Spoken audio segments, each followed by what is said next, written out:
Good morning Assam. মই মধুনাথ। আজি মই আলোচনা কৰিম অক্টোবৰ মাহৰ 2024 চনৰ অক্টোবৰ মাহটো কেনেকুৱা যাব মেঘ ৰাশিৰ সেই বিষয়ে আলোচনা কৰিম। ভিডিঅ'টো শেষলৈকে চাই থাকিব আৰু কমেণ্টত জয় মা লক্ষ্মী নিশ্চয় লিখিব। এতিয়া আহিছোঁ অক্টোবৰ মাহটো কেনেকুৱা যাব মেঘ ৰাশিৰ। এই মাহটোত আপুনি কৰ্মক্ষেত্ৰত যথেষ্ট সফলতা পাব। আপুনি যি কামেই নকৰক আপোনাৰ কৰ্মক্ষেত্ৰত সফলতা আহিবই আহিব। এই অক্টোবৰ মাহটোত আপোনাৰ পৰিয়ালত সুখ শান্তি আহিব। নতুন নতুন সুযোগ সুবিধা আপোনাৰ হাতলৈ আহিব। আপোনাৰ বিদ্যা বুদ্ধি জ্ঞান বাঢ়িব এই অক্টোবৰ মাহটোত। এই মাহটোত আপুনি অজস্ৰ টকা ঘটিবলৈ সক্ষম হ'ব। আপোনাৰ এই অক্টোবৰ মাহটোত আপুনি যথেষ্ট টকা উপাৰ্জন কৰিব পাৰিব। ব্যৱসায়ত যথেষ্ট লাভালাভ দেখা যায়। মামলা মোকদ্দমাত জয়লাভ। আপোনাৰ যদি কিবা কোৰ্ট কাছাৰীত কিবা কেছ চলি আছে তাত আপোনাৰ এই অক্টোবৰ মাহটোত জয়লাভ কৰিব। বন্ধুত্ব প্ৰেম ভাগ্য উত্তম।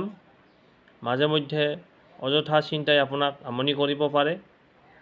এই মাহটোত আপোনাৰ লটাৰী প্ৰাপ্তিৰ যোগ দেখা যায়। কৰ্মক্ষেত্ৰত দুদিনমান ঝামেলাই দেখা দিব পাৰে। মাহটোৰ ভিতৰত কৰ্মক্ষেত্ৰত আপোনাৰ দুদিনমান ভেজাল ঝামেলাই আপোনাক আমনি কৰিব পাৰে। মাহটোৰ শেষৰ ফালে আপোনাৰ জীৱনৰ নতুন ৰাস্তা মুকলি হ'ব, সন্ধান বিচাৰি পাব। এই অক্টোবৰ মাহটোত আপোনাৰ যথেষ্ট লাভালাভ দেখা যায়। এই অক্টোবৰ মাহটোত আপোনাৰ বহুত ভাল। ইমান পৰে অক্টোবৰ মাহটো কেনে যাব শুনিলে আপুনি কোনখন জিলাৰ পৰা চাই আছে সেইটো কমেণ্টত জনাব। ইমান পৰে যি মেঘ ৰাশিৰ এই অক্টোবৰ মাহটো কেনেকুৱা যাব সেই বিষয়টো শুনিলে ভিডিঅ'টো ভাল লাগিলে লাইক এটা কৰি আমাৰ মনোবল বঢ়াব।